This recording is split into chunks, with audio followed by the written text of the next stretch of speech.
Sekolah Fakultas Ilmu Pendidikan Universitas Negeri Gorontalo. Perkenalkan, nama saya Siskawati Pakaya. Di sini kami akan membahas tentang lingkungan sebagai sumber belajar. Perkenalkan, nama saya Patra Abdullah. Di video kali ini saya akan membahas tentang bentang alam, lebih spesifiknya pantai. Perkenalkan, nama saya Rizkawati Ibrahim. Di video kali ini saya akan membahas dataran tinggi. Perkenalkan, nama saya Mei Suleman. Di video kali ini saya akan membahas tentang dataran rendah. Definisi lingkungan. Lingkungan hidup adalah suatu kesatuan ruang dengan seluruh benda, daya, keadaan, dan makhluk hidup yang termasuk manusia dan segala perilakunya yang dapat mempengaruhi segala kelangsungan peri kehidupan dan kesejahteraan manusia serta makhluk hidup yang lainnya. Jenis lingkungan. Jenis lingkungan ada 3. Yang pertama, biotik, non-biotik, kemudian sosial. Biotik yaitu semua benda hidup yang ada di sekitar yang saling berinteraksi satu sama lain. Kemudian non-biotik, segala benda mati dan keadaan fisik yang ada di sekitar Anda. Selanjutnya sosial. Sosial yaitu kesatuan ruang dengan jumlah manusia yang hidup berkelompok sesuai dengan suatu keteraturan sosial dan budaya. Selanjutnya ada jenis-jenis lingkungan sebagai media pembelajaran. Di sini terbagi 3. Yang pertama, lingkungan alam, lingkungan buatan, kemudian lingkungan sosial. Lingkungan alam yaitu berkenaan dengan segala sesuatu yang sifatnya alamiah. Kemudian lingkungan buatan, lingkungan yang sengaja diciptakan manusia untuk tujuan-tujuan yang bermanfaat bagi kehidupan manusia. Selanjutnya lingkungan sosial. Lingkungan sosial berkenaan dengan interaksi manusia dengan kehidupan bermasyarakat.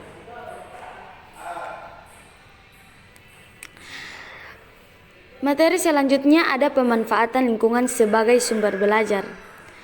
Di sini yaitu pertama, menumbuhkan aktivitas belajar siswa di sekolah, kemudian membawa siswa mengamati lingkungan untuk menambah keseimbangan dalam belajar. Selanjutnya ada perkembangan keterampilan sosial dan pengetahuan budaya, perkembangan fisik, perkembangan intelektual, dan perkembangan emosional.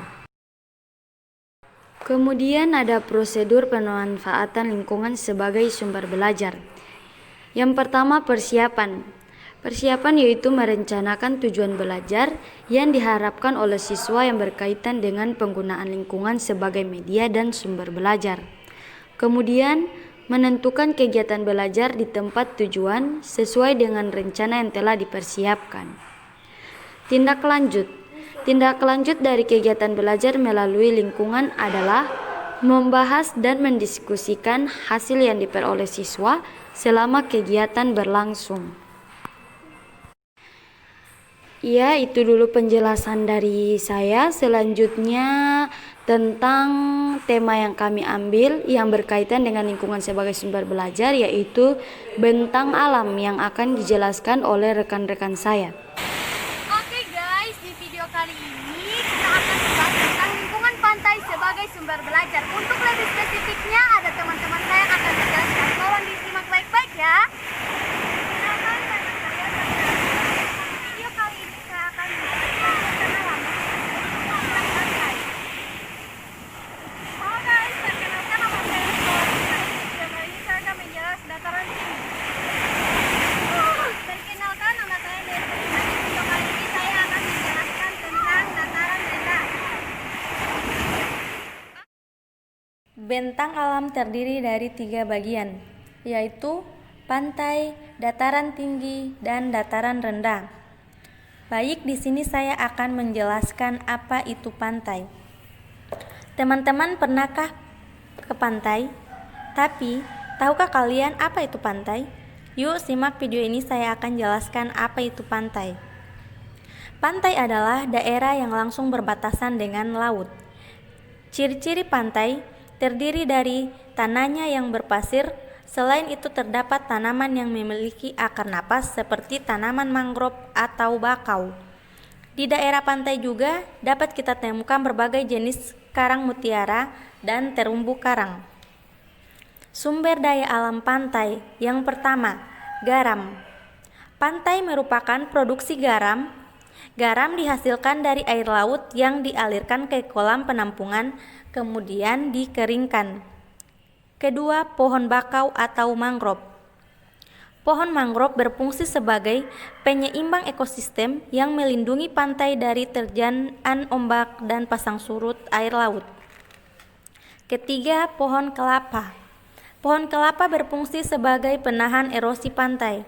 Yang keempat yaitu rumput laut. Rumput laut dapat dipakai sebagai makanan yang kaya manfaat untuk kesehatan. Pantai untuk kehidupan manusia. 1. Sebagai tempat rekreasi. Kedua, mencegah air pasang laut langsung membanjiri daratan. Ketiga, sebagai habitat hewan dan tumbuhan yang hidup di air. Keempat, tempat usaha pengolahan garam. Mata pencaharian penduduk yang tinggal di pantai. Yang pertama, nelayan. Kedua, petani garam. Dan ketiga, petani rumput laut.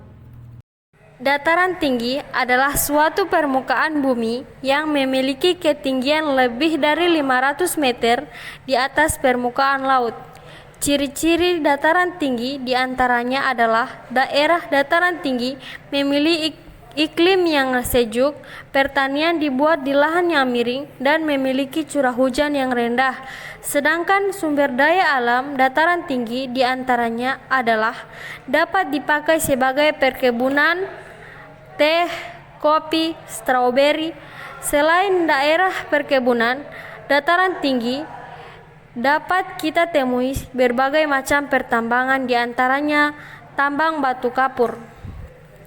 Sebagai pemanfaatan dataran tinggi diantaranya adalah dataran tinggi dapat dipakai untuk usaha perkebunan, bunga, sayuran, dan tanaman industri. Selain itu, sebagai tempat peristirahatan, camping, dan wisata alam, dan sebagai daerah perlindungan hewan dan tumbuhan agar tidak punah.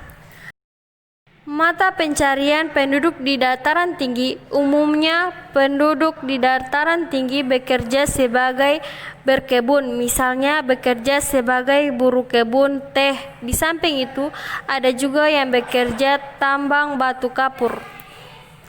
Lalu, apakah perbedaan dataran tinggi dan dataran rendah? Permukaan bumi yang datar dengan ketinggian kurang dari 200 meter di atas permukaan laut. Ciri-ciri dataran rendah ditandai dengan tanah pada dataran rendah umumnya relatif datar. Dataran rendah memiliki persediaan air yang cukup untuk kehidupan manusia. Manfaat dataran rendah diantaranya adalah 1. Sebagai tempat pemukiman penduduk. Kedua, sebagai tempat kegiatan industri. Ketiga, sebagai tempat lahan pertanian. Berikut adalah mata pencaharian penduduk dataran rendah. Umumnya penduduk dataran rendah bekerja di sektor pertanian, namun ada juga penduduk bekerja di sektor industri dan sektor peternakan.